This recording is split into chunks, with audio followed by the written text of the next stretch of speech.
महात्मये नारायण नारद संवादे दृढ़धनवोपाख्याने दृढ़धनो मनः खेदो नाम त्रयोदशोध्याय। श्री पुरुषोत्तम भगवान की जय।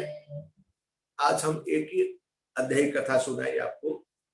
कल तक हमने दो दो अध्याय सुनाए थे, आज सिर्फ एक ही अध्याय का कथा सुनाया मैंने।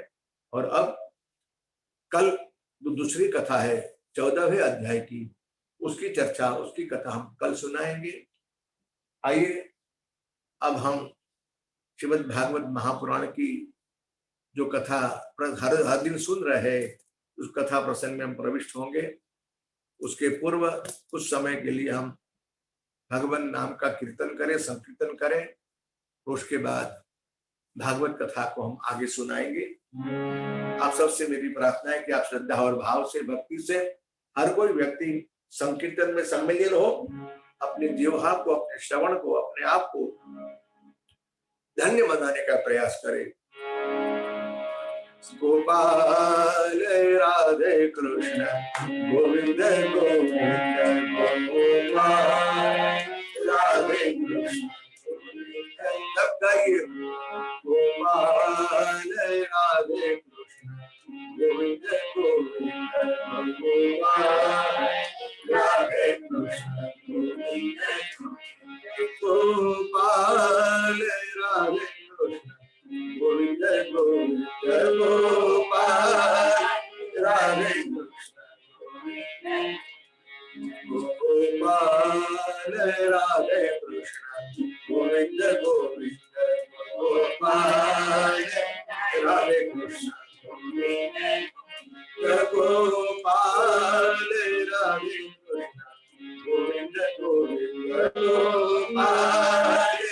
राधे कृष्ण गोविंद गोविंद गोपाल राधे गोविंद गोविंद राधे गोविंद राधे गोविंद गोविंद राधे गोविंद गोविंद राधे गोविंद गोविंद राधे गोविंद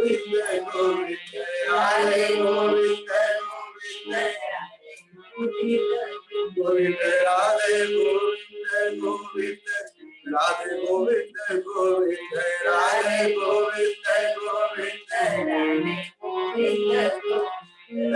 गोविंद गोविंद राधे गोविंद गोविंद राधे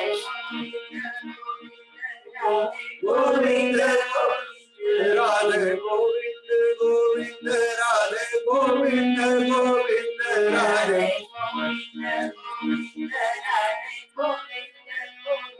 राधे गोविंद गोविंद राधे गोविंद गोविंद राधे गोविंद राधे गोविंद गोविंद राधे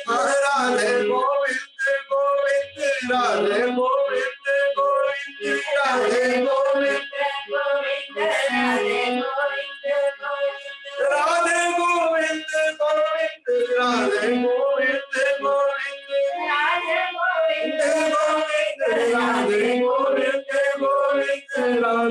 गोविंद गोविंद राधे गोविंद गोविंद राधे गोविंद राधे गोविंद राधे गोविंद गोविंद राधे गोविंद गोविंद राधे गोविंद गोविंद राधे राधे गोविंद गोविंद राधे गोविंद गोविंद राधे गोविंद गोपाल राधे कृष्ण गोविंद गोविंद गोपाल राधे कृष्ण गोपाल राधे कृष्ण गोविंद गोविंद गोपाल राधे कृष्ण गोविंद गोपाल राधे कृष्ण गोविंद गोविंद गोपाल राधे कृष्ण राधे गोविंद गोविंद राधे गोविंद राधे गोविंद गोविंद राधे गोविंद राधे गोविंद गोविंद राधे राधे गोविंद गोविंद राधे गोविंद गोविंद। बोलिए श्री वृंदावन बिहारी लाल की जय, श्री बांके बिहारी लाल की जय, भागवत भगवान की जय, सुखदेव जी महाराज की जय। अब जहां बैठे हो वहां जयकार करना भाई, जय अवश्य बोलना। भगवान की जय बोलने से हमें भी विजय की प्राप्ति होती है। हमारा संघर्ष, हमारा युद्ध संसार के साथ चल ही रहा है और हमारे शत्रु ये काम, क्रोध, मद, लोभ, मोह, मात्सर्य आदि, यदि इन पे विजय पाने की इच्छा है तो, मैं अपनी इच्छा नहीं कह रहा, भागवत जी में लिखा है बार बार जय घोष करना चाहिए, नमः शब्द बोलना चाहिए। इसलिए मेरी प्रार्थना है, यदि इस बात पे आप विश्वास कर रहे हैं तो अवश्य जयकारा लगाए, श्रद्धा और भाव से जय बोले। श्री भागवत भगवान की जय, श्री सुखदेव जी महाराज की जय, सदगुरु भगवान की। ओम नमः पार्वती पतये हर हर महादेव। प्रथम स्कंद के 2 अध्याय की कथा हमने कल सुनी थी, 7वें 8वें अध्याय। महाभारत की कथा का जो प्रसंग हमने कल सुना, वो कथा भागवत के प्रथम स्कंद में ही है। पांडवों के 5 पुत्रों की निर्मम हत्या करके अश्वत्थामा भाग रहा था। अर्जुन जी महाराज ने उसे पकड़ लिया, बंधन में डाल के लेके आए शिविर में और द्रौपदी के समक्ष प्रस्तुत किए। ये कथा का उद्देश्य मात्र यही इतना ही है कि धर्म की कितनी सूक्ष्मता पांडवों के चित्त में है, धर्म कितना आत्मसात इन लोगों ने किया हुआ है। परीक्षित जी महाराज उनको अंतकाल में सुखदेव जी महाराज जैसे गुरुदेव बगैर बोलाए कैसे प्राप्त होते, उनका क्या अधिकार था, ये बताने के लिए भागवतकार बता रहे हैं कि परीक्षित जी महाराज के जीवन में उनके पूर्वजों का, उनके कुल का कितना बड़ा सुंदर संस्कार है। इसलिए 3 महापुरुष, 3 महास्त्रियों की वो कथा सुना रहा है। इस कथा का संदर्भ बताने के लिए हमने कल कथा में सुना, अर्जुन जी महाराज जानते हैं कि अश्वत्थामा मेरे बेटों का हत्यारा है और पुत्रों की मृत्यु के उपरांत उन्होंने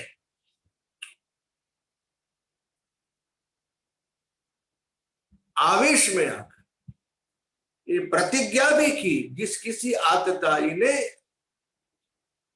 मेरे सोए हुए बच्चों की हत्या की है उसका मस्तक काट कर मैं लाऊंगा। जहर देने वाला, बुरे विचार से हाथ में शस्त्र ग्रहण करने वाला, धन छीन लेने वाला, किसी की खेत छीन लेने वाला और किसी की पत्नी को छीन लेने वाला, ये 6 व्यक्ति आतताई है। जहर देने वाला, बुरे विचार से हाथ में शस्त्र उठाने वाला, किसी की स्त्री को छीन लेना, धन छीन लेना, इस 6 प्रकार के आतताई कहे जाते। ऐसा निंदित कर्म अश्वत्थामा ने ब्राह्मण पुत्र होते हुए भी निंदित कर्म किया है। किंतु देखो धर्म की ये सूक्ष्मता है, धर्म कितना आत्मसात हुआ है। और भगवान श्री कृष्ण ने जब उसे बांधकर ले जा रहे थे तब भगवान ने कसौटी की, अरे पार्थ तो खुद अभी बोल के आया कि उसका मस्तक काट के लाऊंगा, जिंदा क्यों ले जा रहा है? फिर भी अर्जुन जी महाराज ने ब्रह्म हत्या नहीं की, उसे नहीं मारा। क्यों? इतना ज्ञान है कि ब्राह्मण की हत्या नहीं करनी चाहिए। तब बारी आई कसौटी की, द्रौपदी जी की।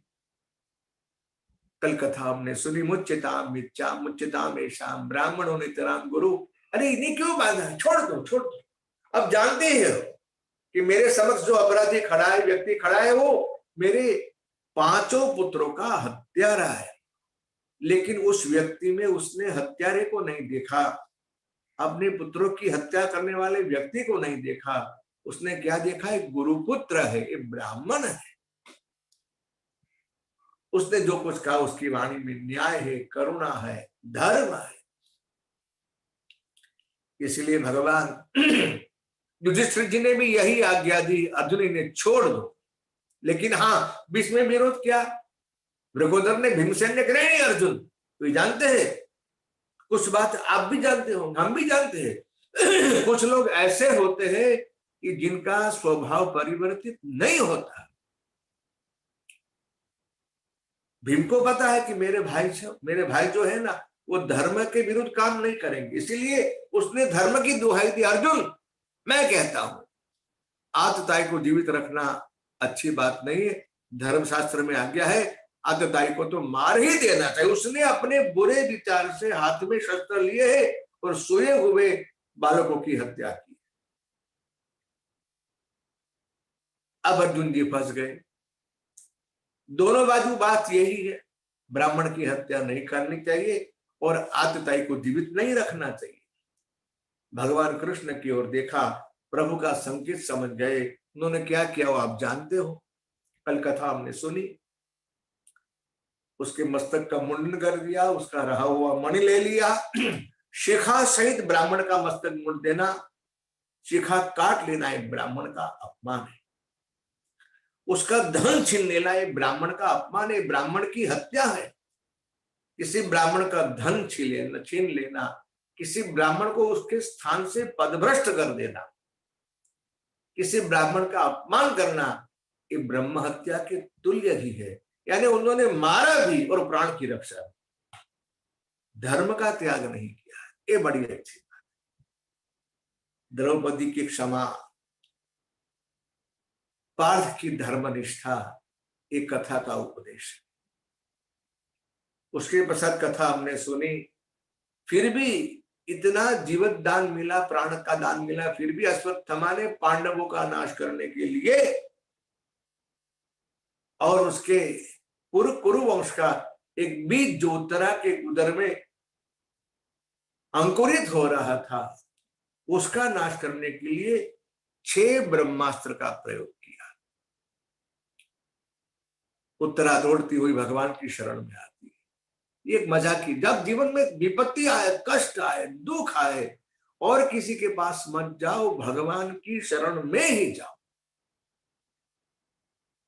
उत्तरा को शिक्षा मिली है अपनी सास की ओर से, द्रौपदी की ओर से, और द्रौपदी को शिक्षा मिली अपनी सास कुंती की ओर से। परिवार में जब सब लोग एक साथ रहते हैं ना, तो बड़े बूढ़े जो आचरण करते हैं उनकी असर बच्चों के ऊपर पड़ती है। 3 महान त्रिवि कथा एक अध्याय में हमने सुनी, द्रौपदी, उत्तरा और कुंता जी। और भगवान श्री कृष्ण परमात्मा ने क्या किया वो हम कल सुन चुके हैं। ब्रह्मास्त्र को कोई विफल बना सकता नहीं, लेकिन भगवान ने उस कायदे को परिवर्तित कर दिया। ये भगवान का अपने भक्तों के प्रति पक्षपात है। यद्यपि सम नहीं रागन रोषु, गण ही न पाप पुन गुण दोषु, तदपि करहि सब विषम विहारा, भगत अभगत हृदय अनुसार। मैं आपसे यही प्रार्थना करूंगा, आप भगवान के भक्त बन जाए। भगवान का भक्त बनने यानी भगवान से प्रेम करना। देखिए, हमारे पास प्रेम का भंडार है, लेकिन हमारे पास प्रेम का भंडार जो है वो गलत दिशा में बह रहा है। वो सारा का सारा प्रवाह यदि हमारे प्रभु की ओर बहे तो हमारा जीवन धन्य हो जाए। उसे ही तो भक्ति कहते हैं। भगवान से प्रेम करना ही भक्ति है।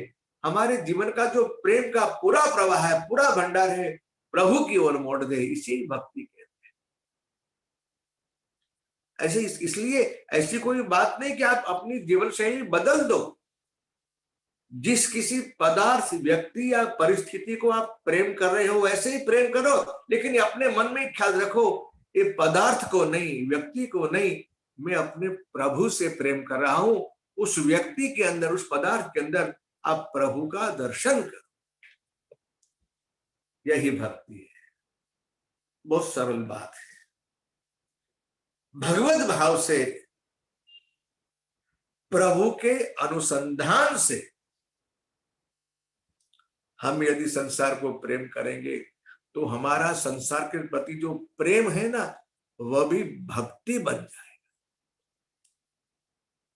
एक दोहा मुझे याद आ रहा है, रामचरितमानस के उत्तरकांड में 16वां दोहा है। भगवान अपने साथ आए हुए मित्रों को भगवान विदा करने के लिए उन्हें सलाह देते हैं, अब गृह जाहु सखा सब, भजे हो मोहि दृढ़ नेम, सदा सर्वगत सर्वहित जानी करे हो अति प्रेम। ये सूत्र है। सब में भगवत भाव रख के सबसे प्रेम करो, कोई बाधा नहीं। वो प्रेम आपका भक्ति हो जाएगा, भगवान का भजन हो जाएगा। आप हर एक परिस्थिति में, हर एक क्षण प्रभु के साथ जुड़े रहो, यही भजन है, यही भक्ति है। ऐसा अभ्यास बनाना पड़ेगा, प्रयास करना पड़ेगा। यदि प्रत्येक क्षण हम भगवान के साथ जुड़े रहते हैं तो हमारी ये भक्ति भक्ति ही हो जाएगी, हमारा प्रेम भक्ति में परिवर्तित हो जाएगा। हमारे मन की तमाम वृत्तियों का संसार की ओर बहना आसक्ति है, और हमारे मन की तमाम वृत्तियों का प्रभु की ओर बहना भगवान की भक्ति है। इसलिए हमारा मन प्रभु में लगा है। हे नाथ, मैं आपको भूलू नहीं, ऐसा बार बार कहते रहिए, पुकारते रहिए। ये सूत्र हमारे युग के महात्मा भगवदा अवतार स्वामी रामसुखदास जी महाराज का दिया हुआ सूत्र है। उन्होंने अपने जीवन का निचोड़ दिया है और कितना सही है। हे भगवान, मैं आपको भूलू नहीं, एक कहने के लिए ही, इस बहाने भी आप भगवान को याद तो करो। मैं प्रभु का हूं, प्रभु ही मेरे है, प्रभु के सिवा इस संसार में मेरा और कोई नहीं है। प्रभु के सिवा इस संसार में मेरा कोई और है ही नहीं। इतनी बातचीत में बैठ गई तो बस समझ लीजिए हमारा कल्याण हो जाएगा। और इस भक्त का भगवान पक्षपात करते हैं, भगवान भक्त के पक्षपाती है। अपने भक्त का भगवान पाप पुण्य कुछ देखते नहीं, जिसको भगवान ने एक बार अपना लिया बस। 6 ब्रह्मास्त्र को भगवान ने विफल बना दिया, 5 पांडवों के प्राण की रक्षा की। इतना ही नहीं, उत्तरा के उदरस्थ गर्भस्थ शिशु के प्राण की भगवान ने रक्षा की। ये कितनी बड़ी मेरे प्रभु की कृपा है। ये क्यों? ये पांडव भगवान के भक्त है, लाडले भक्त है, अंतरंग भक्त है। उसके पश्चात हमने कल कथा सुनी कुंता जी की स्तुति की, कितनी बढ़िया बात कही, क्या सुंदर बात कही। विपद संतुरसत्वम, भगवान हमें आप विपत्ति दीजिए, सुख के शीर शील पढ़ो, राम हृदय से जाए। हमें सुख नहीं चाहिए, दुखी बलियारी वा दुख की पल पल नाम जपाए। हमें सुख नहीं चाहिए, हमें दुख दो। मेरे भाइयों, आप लोग सुख दुख की व्याख्या समझ नहीं रहे हैं, हमारी यही तो कमी है। हम सुख किसे कहेंगे, दुख किसे कहेंगे? देखिए, मैं व्याख्या करता हूं, आप कंफर्म करना कि मेरी ये व्याख्या हमारी दृष्टि से, गृहस्थियों की दृष्टि से सही है कि गलत है। हम सुख उसे कहेंगे कि जो परिस्थिति, जो व्यक्ति हमारे मन के अनुकूल हो वह सुख, और हमारे मन से प्रतिकूल स्थिति हमारे लिए दुख है। लेकिन सारी बात हमारे लिए, हमारे मन के अनुकूल हो, ऐसा संभव संसार में संभव ही नहीं। प्रत्येक परिस्थिति में भगवान का अनुसंधान बना रहा है। बुद्धा जी ने बड़ी सुंदर, कितनी अच्छी बात कही। एक तो मांगा दुख दो, क्योंकि अब हमारे जीवन में सुख का सूरज उगा हुआ है। अब पांडवों के तमाम शत्रुओं का विनाश हो गया है, उन्हें सत्ता मिली, संपत्ति मिली। मां को डर है मेरे मेरे संतान, मेरे पुत्र संपत्ति और सत्ता के मोह में कहीं भगवान को न भूल जाए, इसलिए कहा माने हमें दुख दो। विपदः सन्तु न शश्वत तत्र तत्र जगत गुरु भवतो दर्शनम यत् स्यात् अपुनर्भव दर्शन। महाराज, आपका दर्शन होने के पश्चात जीव को पुनरपि जननम पुनरपि मरणम, इस चक्र से वो व्यक्ति बच जाता है, कट जाता है, उसका एक बंधन कट जाता है। दूसरी बात माने क्या कही, कल हमने कथा सुनी है। अथ विश्वेश विश्वात्मन विश्व मूर्ते स्वकेशु में स्नेह पाशमिमं छिंदी दृढ़म पांडुषु वृष्णिषु। मेरा मन दो जगह बंधा हुआ है, ससुर पक्ष में और पियर पक्ष में। महाराज, दोनों बंधन को मेरे काट, ऐसी ऐसी वृत्ति बना दो, मेरा पूर्ण प्रेम आपके चरणों में रहे, मेरी मन की तमाम वृत्तियां आपकी ओर ही बहे। कह दिया गोविंद ने, तथास्तु मां, जो मांगा सो दिया। भगवान जाने वाले थे, रुक गए। क्यों नहीं गए, ये तो भगवान ही जानते हैं। प्रभु की एक लीला में अनेक हेतु सिद्ध होते हैं। भगवान क्यों नहीं गए, आइए वो कथा को हम सुनते हैं। सूत उवाच इति भीत प्रजाद्रोहात् सर्वधर्म विवित्सया ततो विदशनौ प्रादात् यत्र देवव्रतो वदन्। इति भीत प्रजाद्रोहात्। महात्मा युधिष्ठिर जी को ये राजगद्दी अभी अप्रिय लगती है। उनको ये लग रहा है कि राजगद्दी मेरे स्वजनों के रक्त से भीगी हुई है, मैंने अपने ही भाइयों की हत्या करके इस सत्ता को मैंने प्राप्त किया है। उनके मन में बड़ा विषाद है, बड़े दुखी है। धर्म है ना, साक्षात धर्म की मूर्ति युधिष्ठिर जी महाराज। तब भगवान कृष्ण ने उन्हें कई प्रकार से समझाने का प्रयास किया। जिस परमात्मा श्री कृष्ण ने अर्जुन जी का विषाद दूर करके उसे युद्ध के लिए तैयार कर दिया और विजय प्राप्त करवाई, जो भगवान अध्यात्म विद्या का उपदेश करके अर्जुन जी को ज्ञान देते, वे स्वयं जगत गुरु परमात्मा श्री कृष्ण साक्षात धर्म के पास असफल रहे। भगवान ने कहा ऐसा करे भाई, आप शायद मेरी बात नहीं मान रहे, ठीक है, लेकिन मेरे इतना ही कहना है कि आपका युद्ध धर्म युद्ध था। आपका युद्ध लक्ष्मी के लिए नहीं, सत्ता के लिए नहीं, राज के लिए नहीं, आपका युद्ध था धर्म के लिए। आपने जो किया वो धर्म के लिए किया है। और ये मैं जो कह रहा हूं, इस विचार में कोई पुष्टि इस काल के धर्म धुरंधर व्यक्ति दे देवे तो आप तो मेरी बात मानेंगे ना, कहां तब मानूंगा। अब उस काल के धर्म धुरंधर व्यक्ति एक ही थे, वे थे भीष्माचार्य। आइए भैया, हम दादाजी के पास जाते हैं, भगवान विष्णु के पास जाके उनके माध्यम से मैं आपको ये सत्य का साक्षात्कार करा दूं कि आपका जो युद्ध रहा वो धर्म युद्ध था, आपका युद्ध था वो धर्म के लिए था, सत्ता के लिए नहीं था। इस विचार से इस भगवान युधिष्ठिर के विषाद को भगवान निमित्त बनाकर कुरुक्षेत्र की यात्रा करते हैं, जहां बाणशैया में भगवान भीष्माचार्य लेटे हुए हैं। इतना ही नहीं, वे तो प्रतीक्षा कर रहा है कि माधव कब आए, गोपाल कब आए, गोविंद कब आए। और हुआ भी यही था। दक्षिणायन का काल पूरा हुआ था, उत्तरायण का समय आ गया था और भगवान भीष्म पितामह को इच्छा मृत्यु की वरदान थी। इसलिए उन्होंने तय किया है कि दक्षिणायन पूरा होने के बाद भगवान भास्कर जब मकर राशि में प्रवेश करेंगे, मकर संक्रांति होगी, उत्तरायण होगा, तब मैं अपने प्राणों का यानी शरीर का त्याग करूंगा। अब महात्मा भीष्म शरीर त्याग करेंगे, अंत काल में उनकी कैसी स्थिति है ये देखने के लिए, या यो समझिए इस बात को बहाना बना के भगवान पांडवों के साथ भीष्म के पास आए, लेकिन अब उनकी मृत्यु कैसे होती है देखने के लिए बड़े बड़े ऋषिगण भगवान भीष्म के पास आते हैं।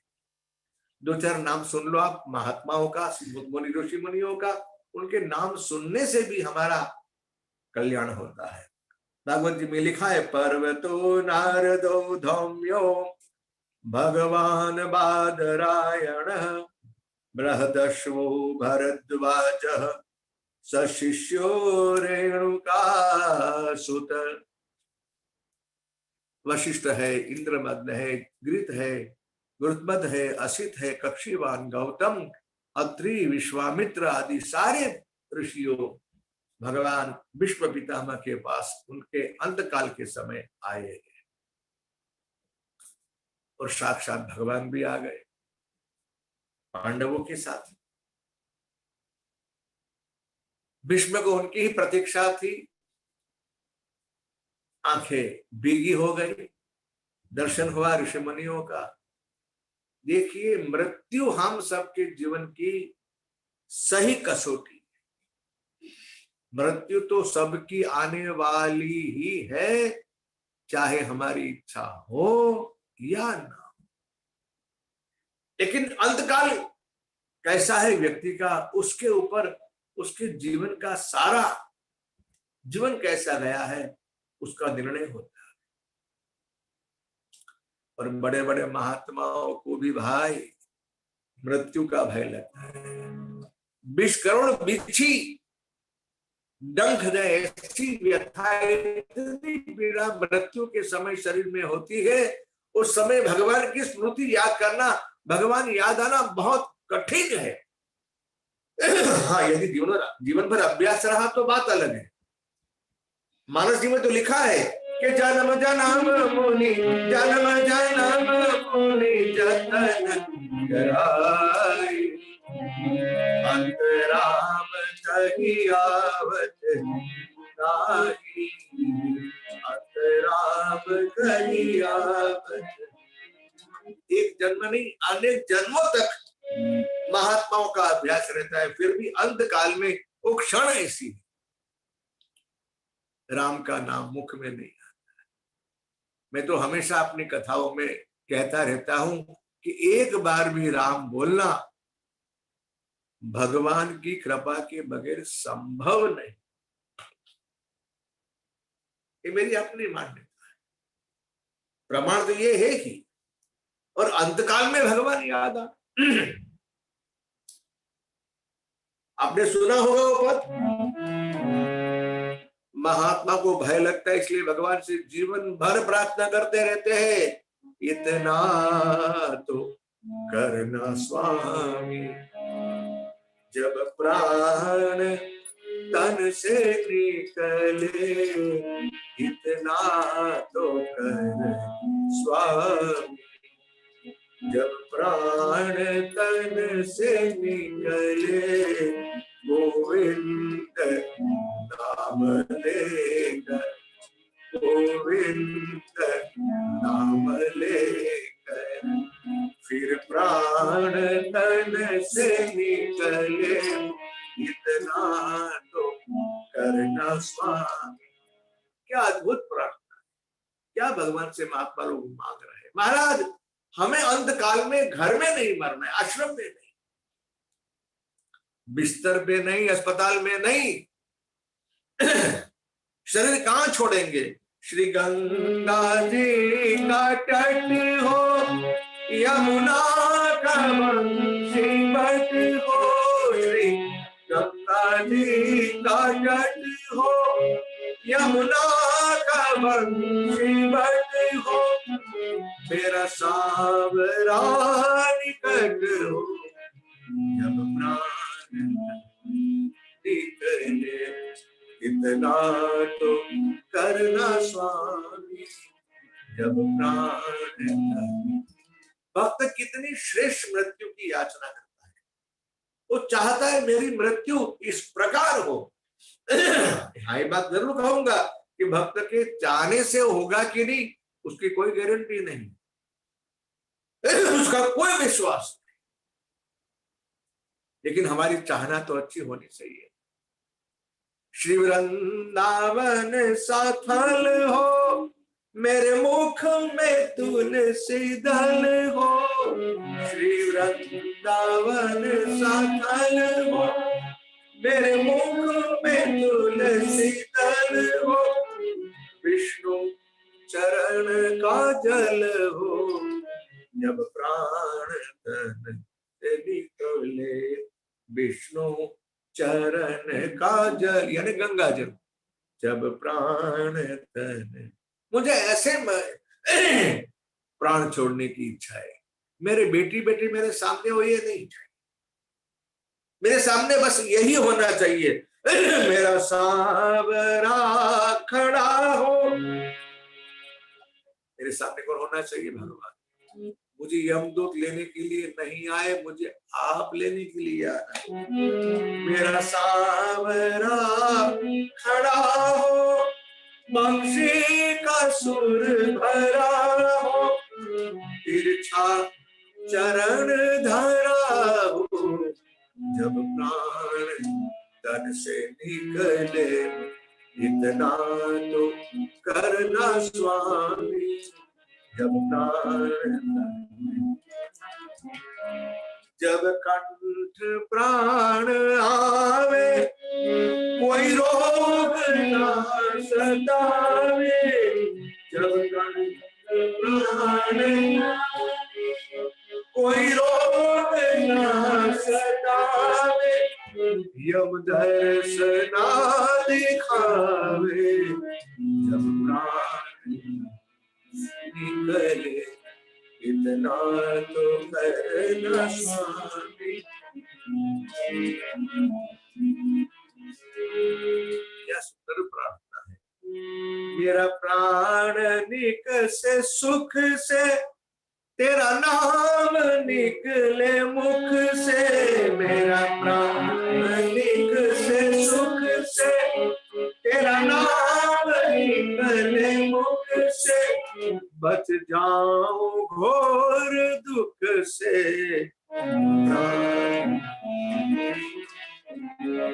इतना तो करना स्वामी।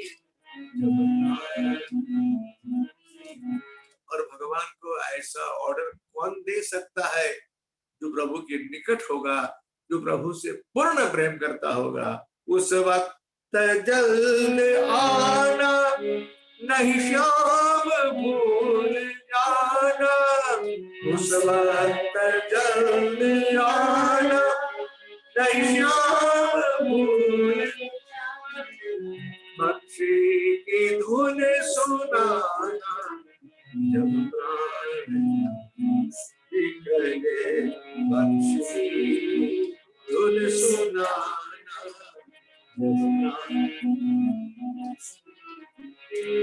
यह नेकसी अरज है, मानो तो क्या हरज है, यह नेकसी मानो तो क्या हरज है, कुछ आपकी फर्ज है, जब प्राण। विद्यानंद की है अर्जी, खुद गर्ज की है गर्जी, विद्यानंद की है अर्जी, खुद गर्ज की है गर्जी, आगे तुम्हारी मर्जी, जब प्राण तन से निकले, इतना तो करना स्वामी। आइए हम भी प्रार्थना करते हुए भगवान को कहे, गोविंद जय जय गोपाल जय जय गोविंद जय जय। सब कहिए, गोविंद जय जय गोपाल जय जय गोविंद गोपाल जय राधा रमण हरि गोविंद जय जय राधा रमण हरि गोविंद राधा रमण हरि गोविंद जय जय राधा गोविंद जय जय गोपाल जय जय गोविंद गोविंद जय जय गोपाल जय जय गोविंद जय गोविंद जय जय गोपाल जय जय गोविंद जय जय गोविंद जय जय गोपाल जय जय गोविंद जय जय राधा रमण हरि गोविंद जय जय राधा रमण हरि गोविंद जय जय गोपाल जय जय गोविंद जय जय गोपाल राधा रमण हरि गोविंद जय जय राधा रमण हरि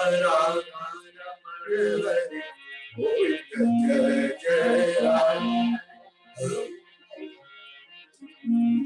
जय राधा रमण हरि गोविंद जय जय राधा रमण हरि गोविंद जय राधा रमण हरि गोविंद जय। बोलिए श्री कृष्ण चंद्र भगवान की जय, भक्त वत्सल भगवान की जय, सच्चिदानंद भगवान की जय। नमः पार्वती बतये हर हर महादेव। भगवान अपनी इच्छा से आए, किंतु हाँ, भगवान ने उन्हें वचन दिया। कथा तो आप जानते हैं, जब महाभारत के युद्ध के दौरान 8 दिन बीत गए, 5 में से एक भी नहीं बना। कुल मिलाकर 18 अक्षौहिणी सेना दोनों पक्ष में थी। 11 अक्षौहिणी सेना कौरवों के पक्ष में और 7 अक्षौहिणी सेना पांडवों के पक्ष में। तुलनात्मक दृष्टि से देखा जाए तो बलवान पक्ष कौरवों का था। क्यों? उनके पक्ष में भीष्म है, इसे इसका मृत्यु का वरदान है, द्रोणाचार्य है, कृपाचार्य है, अश्वत्थामा है, कर्ण है, दुर्योधन स्वयं, उसके 100 भाई और कई योद्धा, और सेना भी ज्यादा थी। कथा तो आप जानते हो, किसका विजय हुआ? पांडवों का। क्यों? गीता जी का अंतिम श्लोक याद कीजिए, यत्र जहां अर्जुन है, जहां कृष्ण है और जहां धर्म है, बस वही व्यक्ति के पास विजय है। जिसके पास धर्म है उसी की विजय है, ये बात आप याद रखना। बस हमारे जीवन में धर्म का दिखावा बहुत है, हम धर्म का आचरण नहीं कर रहे। सत्य क्या था? हमारी वाणी में सत्य है क्या? हमारे व्यवहार में सत्य है क्या? हम सत्य के साथ जुड़े हुए हैं क्या? सत्य के साथ जुड़े रहना ही यही भजन है। उमा काहू में अनुभव अपना, सतहरि भजन। भजन का अर्थ है भगवान के साथ जुड़े रहो, इसको योग कहते हैं।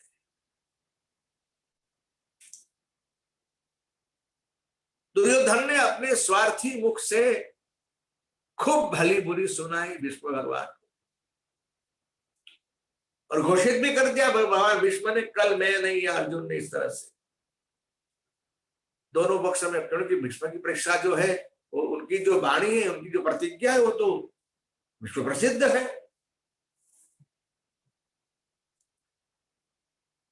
पांडव में से कल या अर्जुन ने किया, मैं कल मैं नहीं, ये सुनते ही सबके लोगों को, सब लोगों को चिंता होगी, क्योंकि वो मरने वाले हैं नहीं, तो उनकी इच्छा मृत्यु है। कल तो अर्जुन का भाई नंबर लग जाएगा, गया गया गया गया। बहुत सुंदर कथा है। और इतना ही नहीं, स्वार्थी लोग अपना कार्य करने के लिए इतने चतुर होते हैं, इतने व्यवस्थित, इतनी युक्तिपूर्वक अपना कार्य सिद्ध कर लेते हैं जिसकी कोई सीमा नहीं। दादाजी से वरदान भी पा लिया, वचन ले लिया, आपके पश्चात मेरा क्या होगा। देखिए, स्वार्थी व्यक्ति की यही वृत्ति बनी होती है, दूसरों का जो होना सो मेरा क्या होगा। विष्णु ने कहा, ब्राह्मण मुहूर्त में तेरी पत्नी को भेज देना, भानुमति को, उसको मैं आशीर्वाद दे दूंगा, अखंड सौभाग्यवती भव, तू बच जाएगा, बस जा। कभी कभी हमको लगता है कि ऐसे समझदार व्यक्ति ऐसी गलती क्यों करते हैं। गलती नहीं करते, जो समझ लीजिए कि भगवान की लीला ही है। हमारे प्रभु हमें क्या संदेश देना चाहते हैं वो तो वही जानते हैं। कथा तो आप जानते हो, भगवान श्री कृष्ण स्वयं बेचैन हो गए, अरे कल क्या होगा क्या होगा क्या होगा। जब आके देखते अपने शिविर में, अर्जुन जी महाराज तो सो रहे थे, थके हुए थे दिन भर के युद्ध से। प्रभु ने कहा, अर्जुन पार्थ सुन सुन। क्या है महाराज, तूने कुछ सुना कि नहीं। क्या महाराज, अरे भीष्म ने प्रतिज्ञा की है। अर्जुन ने कहा, महाराज वो समाचार बहुत पुराने हैं। पुराने हैं, तू जानता है शायद कल तेरी मृत्यु हो सकती, जानता है कि हाँ महाराज जानता हूं। तू सो रहा है, मुझे नींद आ रही है। आहा, क्या उत्तर दिया महात्मा अर्जुन जी ने। कहा, महाराज जिसको जागना चाहिए वो जाग रहा है, इसलिए बिल्कुल निश्चिंत होकर मैं सो रहा। कभी आपने रात्रि के समय बस में यात्रा की हो तो आपको पता चले, बस के सारे यात्री 12 बजने के बाद तो एक दूसरे के कंधे के ऊपर अपना सर रख के सोते रहते। 12 बजे, 1 बजे, 1:30, 2, 2:30, फिर तो समय ऐसा आता है कोई भी व्यक्ति जाग ना सकता। लेकिन हाँ, ये बस में बैठने वाले सारे प्रवासी इस विचार से सो रहे हैं कि हमारा ड्राइवर जाग रहा है। जिस किसी वाहन का ड्राइवर जाग रहा है तो उस वाहन में बैठे हुए सारे प्रवासी निश्चिंत हो जाते हैं। ठीक हमारे प्रभु जाग रहे हैं, इसलिए अर्जुन के रथ के सारथी हमारे प्रभु स्वयं है ना, वो जाग रहे हैं, उनको चिंता। बड़ी सुंदर कथा है, क्या कहो मैं आपसे। भगवान उसको छोड़कर आए द्रौपदी के पास, जगाया, चल मेरे साथ। केशव कहा, चल मेरे साथ। पांडवों में ये बड़ी अच्छी बात ये थी, भगवान को क्यों पूछते नहीं, वो जो कहे बस करना, उनका एक पूर्ण विश्वास। ऐसा विश्वास हमारे अंदर आ जाए, भगवान जो करेंगे हमारे लिए अच्छा ही करेंगे, ये विश्वास यदि भक्त के चित्त में आ जाए तो समझ लिए, इसी को विश्वास कहते हैं।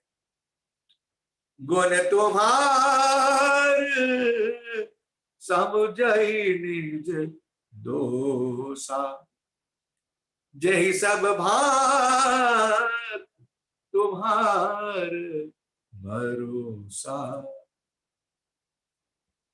चल दिया दोनों भाई बहन। पता नहीं क्या बहन के पैरों में आई थी, उसकी आवाज आ रही थी रात्रि की नीरव शांति में। ये क्या पहन के आई? निकाल निकाल निकाल निकाल। अपने कंधे में ऊपर वस्त्र था, भगवान ने उसमें लपेट लिया, अपने बगल में लगा दिया। और आज तो भगवान श्री कन्हैया ने सेवक का वेश बनाया हुआ था, क्या कहे। द्रौपदी ने पूछा, गोविंद ने किया क्या वेश बनाया है? चलना मेरे साथ, ज्यादा पूछ मत। देख हम जा रहे हैं भीष्म की छावनी में, उसकी शिविर में जा रहे हैं भीष्म के पास, और तुझे जाके उनके चरण का स्पर्श करना है, तेरा मुख ढक के रखना। हाँ। और जब वो तुझे आशीर्वाद दे अखंड सौभाग्यवती भाव, तब अपना चेहरा दिखा के उनसे कहना कि आपने जो बोला सत्य करना। तुझे देखकर चौंक जाएंगे, तुझे पूछेंगे कि बेटा तू किसके साथ आई, तेरे साथ कौन आया हुआ है? गलती से भी मेरा नाम लेना नहीं, कहना मैं एक सेवक के साथ आई हूं। अब असत्य बोलने का अभ्यास तो पांडवों को था नहीं। द्रौपदी ने कहा, प्रभु आप मेरे साथ हो और मैं सेवक का नाम कहूं? प्रभु ने कहा, देख आज भी तेरा सेवक बन गया कि नहीं? तेरे पैरों में जो पहने हुए जो बाए थे उपहान थे, उसको लेके मेरे बगल में लगवा लिया कि नहीं? मैं तेरा सेवक हो गया।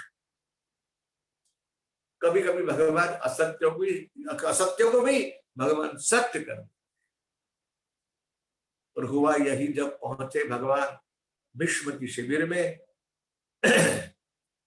योजना थी भानुमति के आने की, यानी दुर्योधन की पत्नी भानुमति, और पहुंच गई द्रौपदी। भगवान ने कुछ ऐसी लीला की, वो सो गए।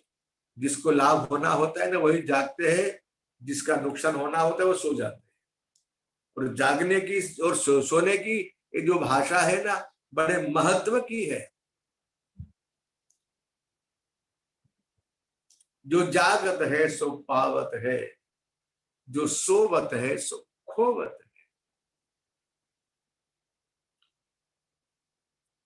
सुखिया सब संसार है, सोवे और खावे और सोवे, दुखिया दास कबीर, रोवे और गावे। क्या बात कहूं मैं आपसे भाई। जब भगवान की योजना के मुताबिक द्रौपदी शिविर में पहुंची, दादाजी को ब्राह्म मुहूर्त में भगवान का ध्यान में बैठे हुए थे। आज पता नहीं क्या हो रहा है, भगवान का चतुर्भुज रूप ध्यान में नहीं आ रहा है, द्वारकानाथ का। आज तो बस जो भगवान ने वेश बनाया है वही ध्यान में आ रहा है। आज ऐसा वेश क्यों, आज ऐसा वेश क्यों, ज्यादा सोच रहे हैं। द्रौपदी ने आके चरण स्पर्श किया, समझ गए भानुमति आई हुई है। दादाजी ने आशीर्वाद दे दिया, अखंड सौभाग्यवती भव। जैसे योजना बनाई थी कन्हैया ने, उसने अपना चेहरा दिखाया और कहा, दादाजी जो कहा वो करना। और आवाज में परिवर्तन सुना, दादा की आंख खुल गई। अरे बेटा तू, अच्छा हुआ द्रौपदी तू आई, बड़ा अच्छा हुआ बेटा, मुझे बड़े अपराध से बड़े पाप से बचा दिया। अच्छा हुआ अच्छा हुआ अच्छा हुआ। लेकिन बाद में क्लिक हुआ कि मैंने बुलाया था भानुमति को, दुर्योधन की पत्नी को, ये कैसे आ गई? हाँ अवश्य ही उस काल्य की कुछ कमाल है, मेरे प्रभु की लीला है। किसके साथ तो आई? ये प्रश्न के उत्तर में द्रौपदी सही उत्तर दे सके नहीं, समझ गए कि वही लाया होगा। उठकर खड़े हुए बाहर आए, कौन इसके साथ आया हुआ है? भगवान के हाथ में लाठी थी, लालटेन भी थी। माई बाप मैं आया हूं, मैं आया हूं, मैं आया।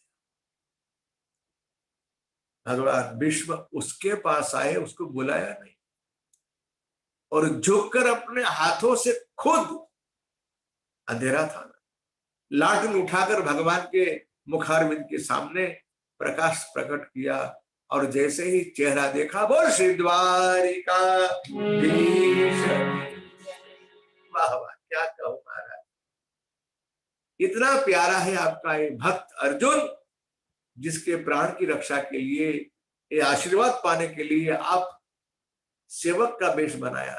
बड़ी अच्छी बात है, मुझे बड़ी प्रसन्नता हुई, आपने मुझे बड़े पाप से बचाया। लेकिन आज आपसे इतना जरूर मांगूंगा, कि जैसे आज आप अर्जुन के लिए आए हैं, ठीक है, वैसे ही आप मेरे लिए भी आना जब मेरा अंत काल निकट हो।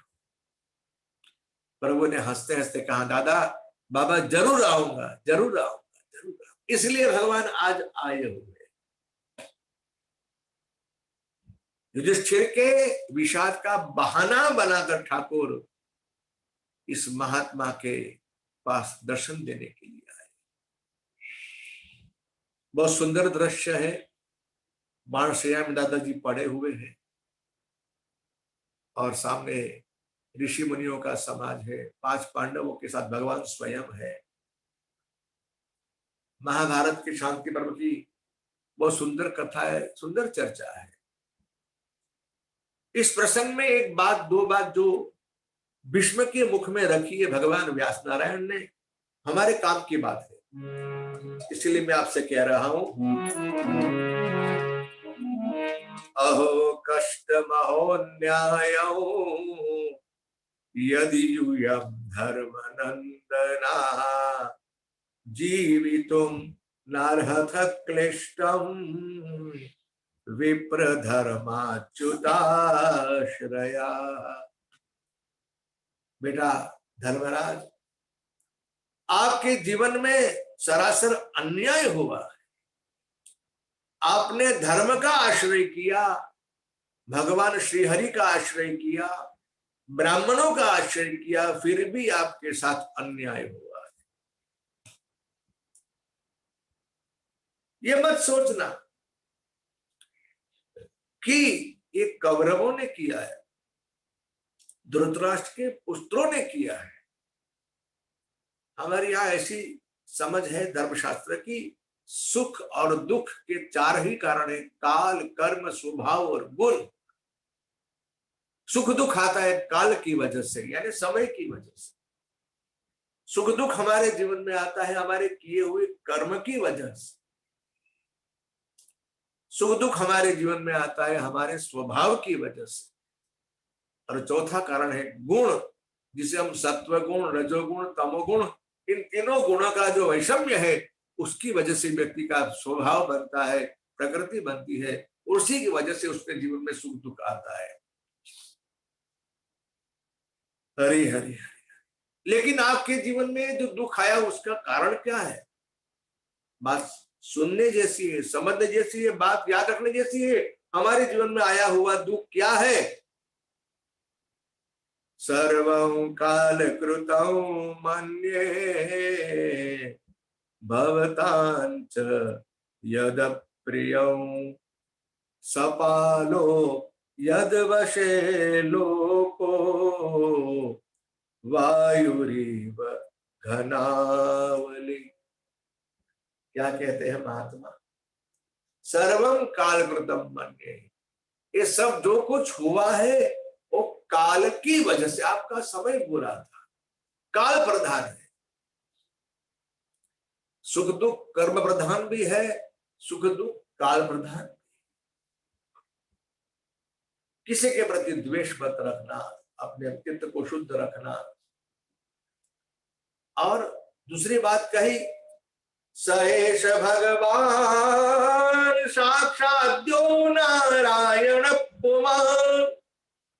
आप जिसको अपना भाई मान रहे हो, मामा का बेटा मान रहे हो, वो और कोई नहीं है, साक्षात भगवान श्री हरि है।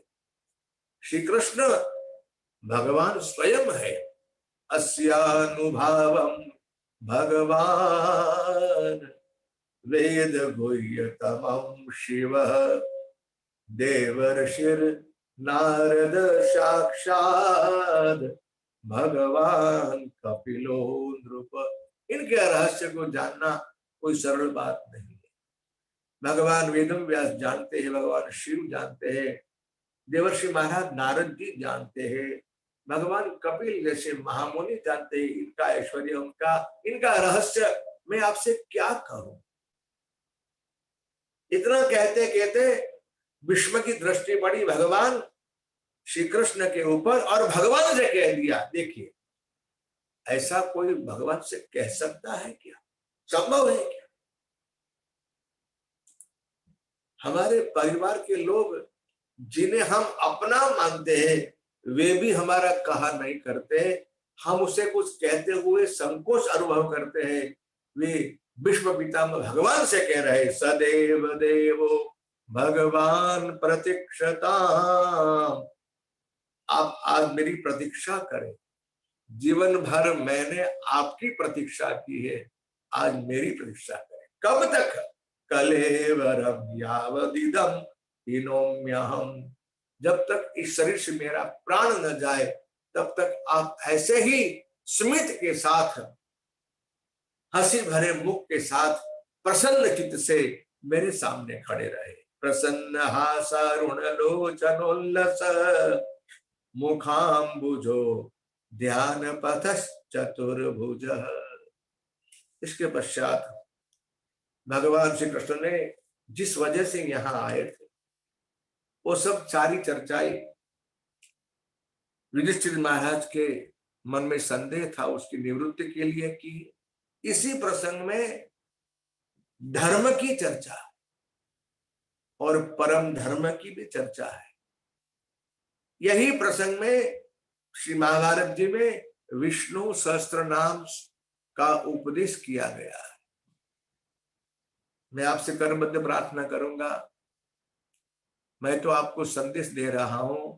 इस प्रसंग में हमारे भारतवर्ष के महान संत और जो भक्ति ज्ञान और वैराग्य से परिपूर्ण थे, ऐसे सुखदेवा अवतार भगवान डोंगरे जी महाराज हमेशा इस प्रसंग में कहा करते हैं कि हर रोज व्यक्ति को विष्णु सहस्त्र नाम स्तोत्र का पाठ करना चाहिए। मेरी आपसे प्रार्थना है, भगवान जगत गुरु शंकराचार्य जी भी इस भगवान नाम के महात्म्य का बहुत गान करते हैं। ज्ञेयम गीता नाम सहस्त्रम उनके रचना में लिखा हुआ है, उनकी आज्ञा है। हर रोज गीता जी का पाठ करो और हर रोज संभव हो तो विष्णु सहस्त्र नाम का पाठ करो, विष्णु सहस्त्र नाम स्तोत्र का पाठ करो, बड़ा सुख मिलेगा। भगवान नाम में इतनी ताकत है, आप नहीं मानेंगे लेकिन मैं सत्य कहता हूं, भगवान नाम में इतनी ताकत है कि हमारे भाल में लिखे हुए अक्षरों को परिवर्तित कर देते हैं। मेघ कुअंक भाल के, ये सत्य है, अनुभव सिद्ध है। हाँ, हमारी निष्ठा पूर्ण होनी चाहिए, इसमें कोई संदेह नहीं। भगवान नाम की ताकत को मैं और आप समझ नहीं सकते, उसका वर्णन करने का सामर्थ्य किसी व्यक्ति में नहीं है। इतना प्रभाव भगवान के नाम में है। चैतन्य महाप्रभु तो ऐसा कहते थे, कोई व्यक्ति एक बार श्री कृष्ण बोले, कृष्ण बोले एक बार, देखिए क्या मान्यता है, क्या उनकी निष्ठा है, उनको भगवान नाम का प्रभाव कितना ज्ञात है। सोचिए आप, वो कह रहे कि एक बार कोई व्यक्ति कृष्ण बोले और जितने पाप का नाश हो उतने पाप कोई व्यक्ति अपने जीवन काल में कर सकता नहीं। 100 वर्ष की आयु में कोई व्यक्ति इतने पाप नहीं कर सकता जितने पाप का विनाश एक बार कृष्ण बोलने से होता है। और राम और केशव कृष्ण में भेद मत समझना, हमारे पास भगवान नाम का इतना बढ़िया आधार है। कली में नाम का ही प्रभाव है। नहीं कली कर मूल भगति विवेको, नहीं कली कर मूल भगति विवेको, राम नाम अवलंबन एको, राम नाम अवलंबन। भगवान नाम का इतना महिमा है, इसकी कोई सीमा नहीं। इसलिए आप ऐसा अभ्यास बनाए, अपने जीवन में ऐसी आदत बनाए रखे। हरे कृष्ण कृष्ण कृष्ण हरे हरे, हरे राम राम राम हरे हरे कृष्ण कृष्ण कृष्ण हरे हरे हरे राम राम राम। चाहे आप कहीं भी हो, कोई प्रवृत्ति में हो, जब हमारी जीवा रिक्त होती है, जीवा को लगा दीजिए भगवान नाम के साथ। आपकी अवस्था पवित्र हो या अपवित्र हो, अपवित्र अवस्था में भी भगवान नाम का कीर्तन किया जाता है। इसलिए हमेशा हमेशा जप करो, कीर्तन करो, और कम से कम ये दोनों ना हो तो मन से स्मरण करो, हरे कृष्ण हरे कृष्ण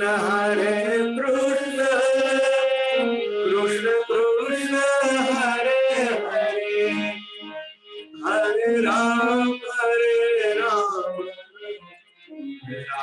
राम हरे हरे हरे कृष्ण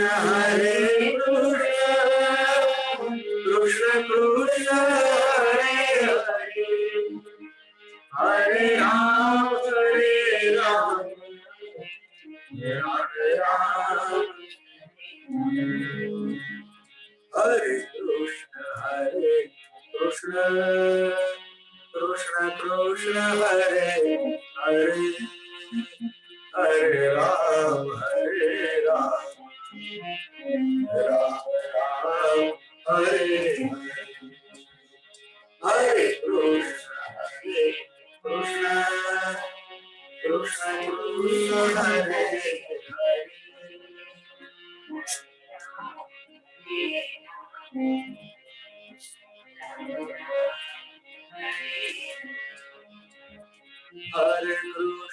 हरे कृष्ण कृष्ण कृष्ण हरे हरे हरे राम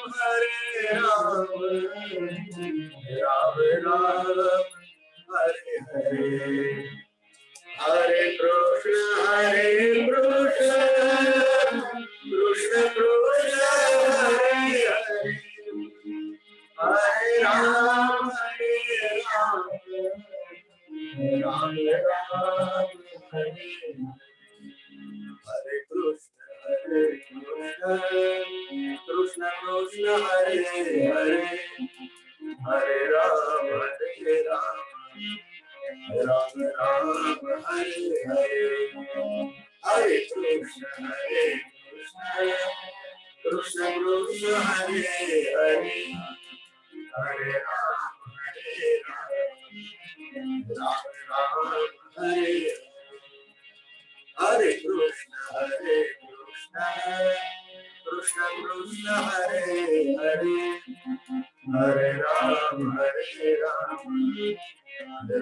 राम हरे हरे हरे कृष्ण कृष्ण कृष्ण हरे हरे हरे राम राम हरे हरे कृष्ण कृष्ण कृष्ण हरे हरे हरे राम राम राम। उनकी तो आज्ञा है दिन में 2 बार पाठ करो, एक बार दिन में करो, एक बार रात को सोने से पहले करो। भगवान नाम का बहुत महिमा है। एक बात और कहा करते थे, बिल्कुल मुझे याद है, मैंने उनके मुख से सुनी हुई बात में आपको संदेश के रूप में कह रहा हूं। उनका कहना था, कोई गरीब निर्धन व्यक्ति अपने जीवन काल में विष्णु याग नहीं कर सकता, किंतु हाँ वो अनुष्ठान करे 15,000 विष्णु सहस्त्र नाम स्तोत्र के पाठ करने का, उस व्यक्ति को विष्णु याग का फल मिलता है। याग यानी यज्ञ, और गीता जी में भगवान ने विभूति योग में कहा, यज्ञा नाम जप यज्ञों से। सही में आप विश्वास करें या न करें, सतयुग में भगवत प्राप्ति का साधन ध्यान योग था। त्रेता में यज्ञों की महत्ता थी और द्वापर में भगवत प्राप्ति का साधन कई प्रकार की भगवान की पूजा थी। किंतु हम जिस युग में जी रहे हैं उस युग का नाम है कलयुग, और कलयुग में मात्र मात्र और मात्र भगवान नाम का ही साधन है, आश्रय है, उपाय है। कली केशव कीर्तनाथ ये भागवत जी का सूत्र है। संभव हो तो आप नियम ले लो। और हाँ, ये भी बात याद रखना, यम नियम के हम साथ बधेंगे नहीं ना तो भगवान का भजन नहीं होगा। मैं उनकी बात कह रहा हूं, डोगरे जी महाराज। और मुझे इतना ही कहने का अधिकार है जो मैं पहले करता हूं तब आपसे कह सकता हूं। आपने एक आज्ञा और दी, गुरु जी ने, संत महात्मा डोगरे जी महाराज ने, ऐसा नियम बना लो कि विष्णु सहस्त्र नाम स्तोत्र का पाठ करे बिगर खाना नहीं खाएंगे, मुख में कुछ रखेंगे ही नहीं, चबा के खाएंगे। हम कई बार संसार के कई नियमों में अपने आप को बांधते हैं, लेकिन भजन के लिए मुझे पता नहीं हम लोग क्यों डरते हैं। हमें कोई बंधन नहीं चाहिए, हमें कोई ये नहीं चाहिए। अरे क्यों भाई? और बंधन स्वीकार्य है और भजन का बंधन स्वीकार्य नहीं। आपकी इच्छा। इतनी स्वतंत्रता भी अच्छी नहीं अपने कल्याण के लिए।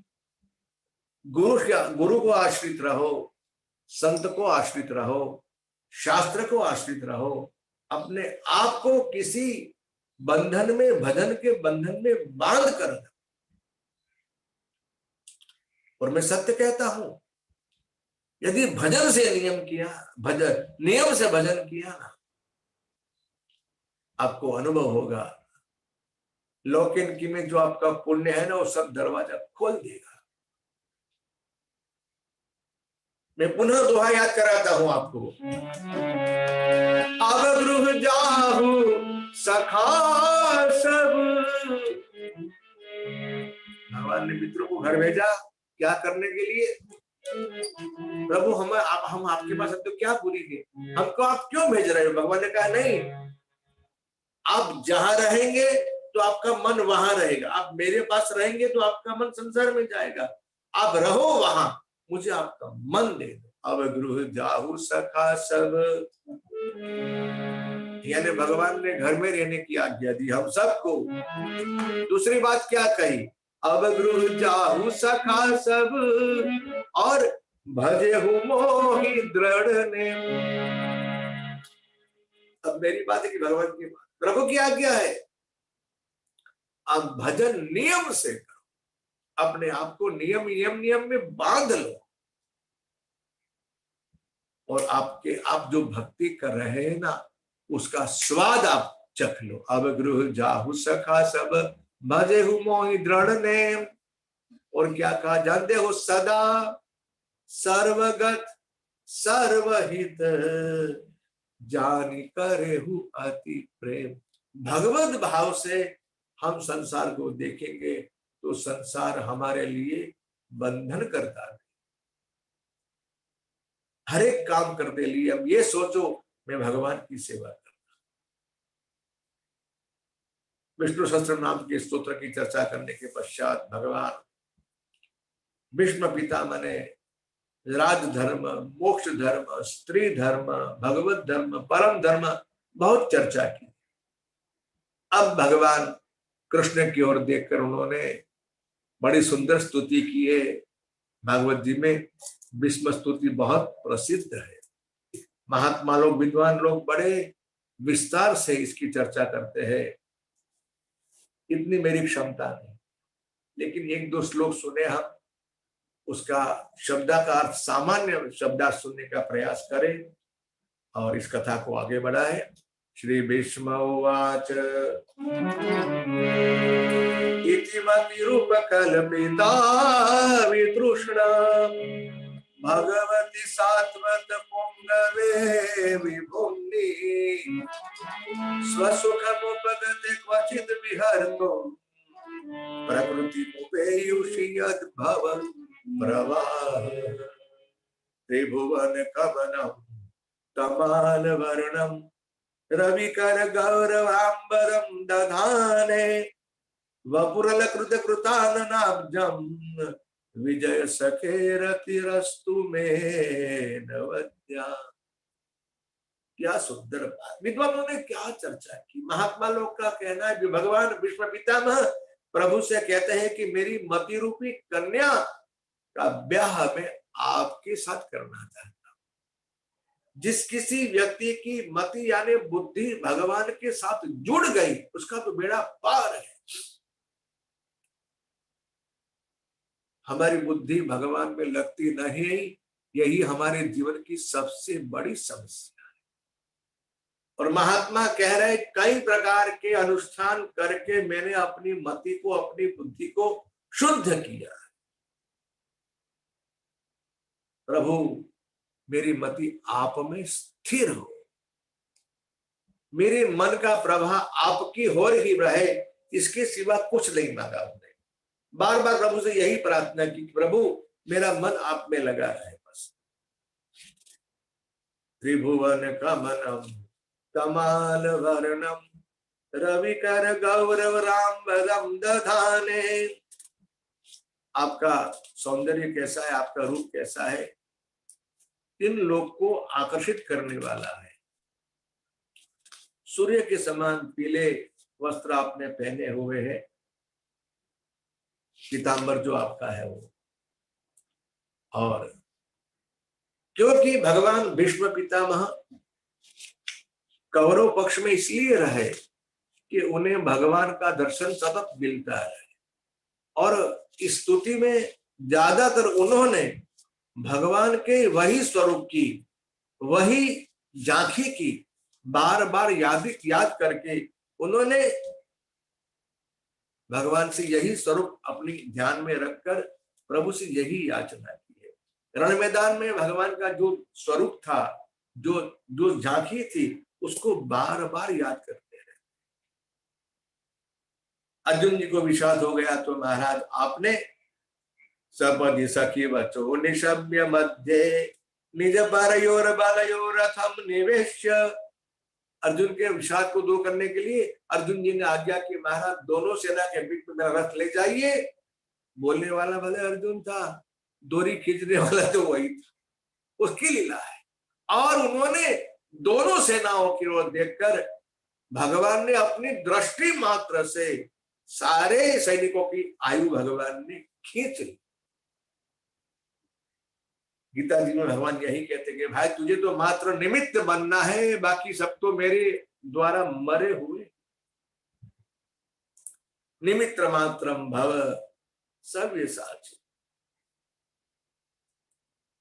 एक बात सुंदर कही उन्होंने, प्रभु आप मेरे लिए आपने आपकी प्रतिज्ञा की, परवाह न की, और आपने आपकी प्रतिज्ञा भंग की और मेरी प्रतिज्ञा बचाई। कथा तो आप जानते हो, जब दुर्योधन आया द्वारका से, उसने कहा, कृष्ण ने ऐसा प्रस्ताव रखा था, एक और मेरी एक अक्षोहिणी चना रहेगी, दूसरी ओर मैं रहूंगा, लेकिन निहत्ता मैं हाथ में शस्त्र गहूंगा नहीं। ये सुनकर दादा बड़े जोश में आ गए। भीष्म ने कहा कृष्ण जैसा योद्धा रण मैदान में उपस्थित रहे और हाथ में शस्त्र न लेवे, वो कैसी बात। मैं ऐसा युद्ध करूंगा कि उसको हाथ में शस्त्र लेना ही पड़े। उसके ये प्रतिज्ञा उन्होंने की कि मैं ऐसा युद्ध करूंगा, उसके हाथ में शस्त्र गहाऊंगा। और कथा तो आप जानते हो, उस दिन जब निर्णायक युद्ध होने जा रहा था, बस भगवान भीष्म पितामह ने इतने बाण मारकर अर्जुन जी को घायल कर दिया। स्वयं सारथी भगवान वासुदेव डर गए, सही आज मेरे भक्त का प्राण न ले। तब भगवान कूद पड़े रथ के ऊपर से। आज भगवान ने दो रूप बना, एक रथ से, एक स्वरूप से भगवान सारथ्य भी कर रहे हैं, दूसरे रूप से भगवान ने टूटे हुए रथ का पहिया हाथ में ले लिया और भगवान दौड़ पड़े। स्वनिगममपहाय मत प्रतिज्ञा मृतमधिकृतमलुप्तरसस्य द्रुतरथ चरणो भयाचलद गुर हरिरिव हन्तुमिमं गतोत्तरीयः। इतने जोश में आप दौड़े कि आपके कंधे पे रहा हुआ आपका उपवस्त्र भी गिर गया। आप प्रतिज्ञा थी मैं हाथ में शस्त्र लूंगा नहीं, और भगवान दौड़े टूटे हुए रथ के पहिए को लेकर मारने के लिए भगवान भीष्म को, और भगवान ने जैसे हाथ में उस रथ का पहिया लिया, भीष्म पितामह ने अपने हथियार रख दिए, दोनों हाथ जोड़ के बोला बोलिए श्री द्वारिकाधीश, जय जयकार किया भगवान का। प्रभु आपकी प्रतिज्ञा थी मैं हाथ में शस्त्र ग्रहण करूंगा नहीं, ग्रहूंगा नहीं, लेकिन आपके हाथ में शस्त्र आ गया है। भगवान हंसते हो कि दादाजी आपकी आंखें बूढ़ी हो गई लगती है, जरा ध्यान से देखिए, न तलवार है, न भाला है, न धनुष है, न बाण है, ये टूटे हुए रथ का पहिया है। शत्रु को मारने के लिए हाथ में जो कुछ भी लिया जाए वो शस्त्र ही कहा जाता है। विष्णु बड़े प्रसन्न हुए, उनकी प्रतिज्ञा रही, भले प्रतिज्ञा भगवान की गई, ये भगवान के प्रेम का प्रमाण है। जी बड़े गदगद हो गए कि आपने अपनी प्रतिज्ञा छोड़कर मेरी प्रतिज्ञा का निर्वाह करने के लिए आपने हाथ में शस्त्र ग्रहण किया। प्रभु मैं आपके लिए क्या कहूं। अंतिम चरण में व्रत की गोपियों को भी भगवान भीष्म पितामह ने याद किया है। इस तरह से भगवान भीष्म की बड़ी सुंदर स्तुति है। कृष्ण एवं भगवती मनोवाग दृष्टि वृत्ति भी आत्मन्यात्मन्ममावेश शोन्त श्वास उपारमत। भगवान भीष्म पितामह ने अपनी तमाम मन की वृत्तियों को भगवान की ओर जोड़कर ये सारे प्रभु की भगवान का दर्शन करते करते उन्होंने इस संसार का त्याग किया, शरीर का त्याग किया। जब वे स्वर्ग में पधारे तब देवताओं ने आकाश में से पुष्प की वृष्टि की और नगाड़े बजे, देवताओं के चारों ओर भगवान भीष्म का जय जयकार हो गया।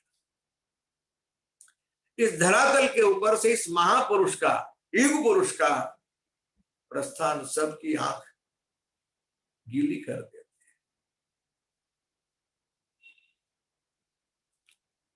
और भगवान युधिष्ठिर जी महाराज दादाजी की उत्तर क्रिया करवाते हैं, क्योंकि जो राजा राजगद्दी के ऊपर विराजमान हो वो क्रिया नहीं कर सकता, ऐसा कहा जाता है। और सब क्रिया करवा के उन्होंने अपने जन्म को सफल किया। भगवान भीष्म पितामह प्रभु के धाम में जाते हैं और उन्होंने युधिष्ठिर जी महाराज ने कई प्रकार के यज्ञ किए और सारे सत्कर्म यज्ञ के साथ भगवान श्री द्वारकानाथ ने भीष्म पितामह के माध्यम से कराकर फिर वहां से भगवान द्वारका जाने के लिए विदा लेते हैं। देखिए प्रभु जाते हैं ना, किसी को पसंद नहीं, सबकी आंखें, भगवान का विरह किसे जचेगा, कौन कौन चाहेगा भगवान से हमारा विरह। लेकिन सत्य ये है कि भगवान संसार को समझाना चाहते हैं, योग वियोग तो संसार का क्रम है, जो मिलता है वो विचरने वाला ही है, जो आया है वो जाने वाला है। 10वें अध्याय में भगवान द्वारका जाते हैं और पांडवों की क्या मानसिकता है, हस्तिनापुर के लोगों की क्या स्थिति है, उसका बड़ा सुंदर वर्णन 10वें अध्याय में। 2 अध्याय में, एक अध्याय में भगवान का प्रस्थान, दूसरे अध्याय में भगवान द्वारका पहुंचते हैं, वहां उनकी क्या स्थिति होती है उसकी चर्चा है। जो समझ लीजिए द्वारका निष्प्राण थी, जैसे शरीर में प्राण आ जाए और व्यक्ति जितना सचेतन हो जाए, इस तरह से भगवान श्री कृष्ण द्वारका वासियों के प्राण है।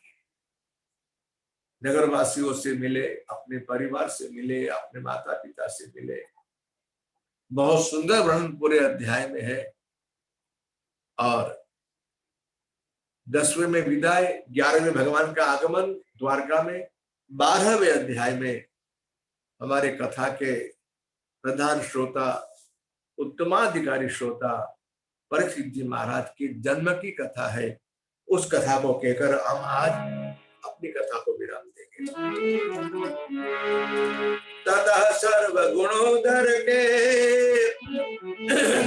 सानुकूल ग्रहोदय, जगने वंशधर पांडोर भूय पांडुरे वो। ऐसा कहा जाता है कि महाराज पांडु ही परीक्षित जी रूप में अवतरित हुए। जिस गर्भ की रक्षा भगवान श्रीहरि ने स्वयं की थी। अंगुष्ठ मात्र अमलम कुटर, भगवान का स्वरूप परीक्षित जी महाराज ने अपनी मां के उदर में देखा था। भगवान हाथ में गदा लिए हुए इस तरह से घुमा रहे हैं और उस अश्वत्थामा का भेजा हुआ ब्रह्मास्त्र का जो वेग था उसको शांत कर। थोड़ा फर्क है कथा में महाभारत की और भागवत की, लेकिन हम यही कथा पे ध्यान देंगे कि गर्भ के अंदर भगवान द्वारकाधीश ने परीक्षित जी महाराज के प्राणों की रक्षा की। इसलिए भगवान का ये लाडला सेवक, लाडला भक्त अब कितना प्यारा होगा भगवान को। ये भक्त जिसकी रक्षा करने के लिए भगवान उस नरक में गए, गर्भ में गए, उसका जन्म होता है। अथ सर्व गुणोदर के सानुकूल ग्रहोदय, जगने वंशधर पांडुर भूय पांडुरी भोजसा। बालक के जन्म के पश्चात बड़ा भारी उत्सव हुआ है। ब्राह्मणों को बुलाया गया, खूब दक्षिणा दी, उनका बहुत स्वागत किया। विद्वान ब्राह्मणों से पूछा कि महाराज जरा बताइए हमारे इस पौत्र का भविष्य कैसा है। ब्राह्मणों ने कहा महाराज कुछ पूछने जैसा नहीं, इतने गुणवान है आप, आपके परिवार के सारे गुण, धर्म के सारे लक्षण इस बालक के अंदर विद्यमान है। बड़ा धार्मिक होगा, भगवान का भक्त होगा, सत्यनिष्ठ होगा, धर्मनिष्ठ होगा, अपने दादा अर्जुन जैसा बड़ा शूरवीर होगा। बहुत सारी प्रशंसाएं ब्राह्मणों ने की। किंतु धर्मराज जानते हैं, समझते हैं कि व्यक्ति में सब कुछ अच्छा ही नहीं होता, कुछ न कुछ तो कमी होती है। उन्होंने इसलिए पूछा कि महाराज ये सब बात तो मुझे आप बता रहे, मुझे बड़ी खुशी है, लेकिन इस बालक के जन्माक्षर में, जीवन में कुछ ऐसी वस्तु भी है जो हमें अप्रिय लगे। ब्राह्मणों ने कहा महाराज वैसे कहना तो नहीं चाहिए, लेकिन आप पूछ रहे इसलिए कहते हैं कि आपके इस पौत्र का अंतिम जीवन बड़ा दुखमय होगा। तक्षकात्मनो मृत्युम द्विज पुत्रो सर्जितात्, ब्राह्मण के श्राप से, तक्षक के डौस से इसकी मृत्यु होगी। यह सुनते ही धर्मराज बड़े व्याकुल हो गए। आप क्या कहते हो, हमारा पुत्र ब्राह्मण का अपराध करेगा, हमारे प्रत्येक पुत्र की पौत्र की मृत्यु सर्पदंश से होगी, यानी उनकी अकाल मृत्यु होगी, दुर्गति होगी? नहीं महाराज, दुर्गति नहीं होगी। उस समय उसके पास शिवा अवतार भगवान सुखदेव जी महाराज आके उसे भागवत कथा सुनाएंगे और मुक्त संग पदम हरे, अपने कानों से भगवान की कथा सुनकर वे मुक्त हो जाएंगे। ये सुनकर युधिष्ठिर जी महाराज बड़े प्रसन्न हुए। अब परीक्षित जी महाराज बड़े हो रहे हैं। उसके पश्चात के अध्याय में भगवान विदुर जी महाराज का आगमन है और ध्रुतराष्ट्र के उधर की कथा है। ये चर्चा हम कल करेंगे। आइए मेरी वाणी को विराम दूं, उसके पूर्व 1-2 मिनट के लिए जय राधे जय राधे, जय श्री कृष्ण बोलो जय राधे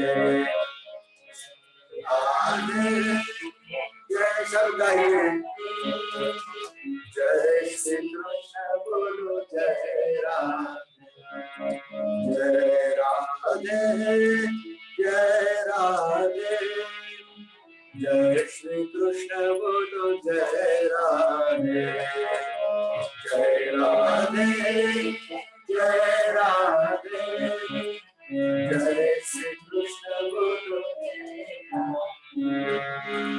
जय श्री कृष्ण बोलो जय राधे, जय श्री कृष्ण जय राधे, जय राधे जय जय राधे, जय राधे जय जय राधे, जय राधे राधे राधे, जय राधे राधे राधे, जय राधे जय राधे, जय श्री कृष्ण बोलो जय राधे, जय राधे जय राधे, जय श्री कृष्ण बोलो जय राधे, जय श्री कृष्ण बोलो जय राधे, जय श्री कृष्ण बोलो जय राधे, जय श्री कृष्ण बोलो जय राधे। कायेन वाचा मनसेन्द्रियर्वा बुद्ध्यात्मना वा प्रकृते स्वभावात् करोमि यद्यत् सकलं परस्मै नारायणाय समर्पयामि। श्री द्वारिकाधीश की जय, श्री गोवर्धननाथ की जय, श्री बालकृष्ण लाल की जय, भागवत भगवान की जय, श्री सुखदेव जी महाराज, श्री पुरुषोत्तम भगवान की। ओम नमः पार्वती पतये हर हर महादेव। आप सभी को हमारे जय श्री कृष्ण, जय श्री राम, जय भगवान। कल 5 बजे पुनः मिलेंगे।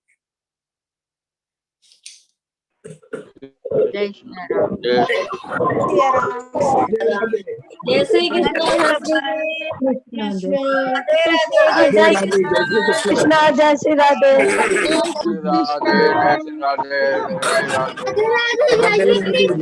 जय श्री कृष्णा, जय श्री कृष्ण। जय राधे। राम राम राम राम गणेश जी, राम राम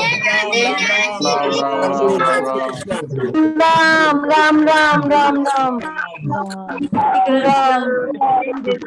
जय श्री कृष्ण। जय सिया राम, जय सिया राम, जय सिया राम। जय श्री कृष्ण। जय श्री कृष्णा, जय श्री कृष्णा। जय श्री कृष्ण। श्री कृष्ण। जय श्री कृष्णा, जय श्री कृष्ण पुष्पा। जय श्री कृष्ण।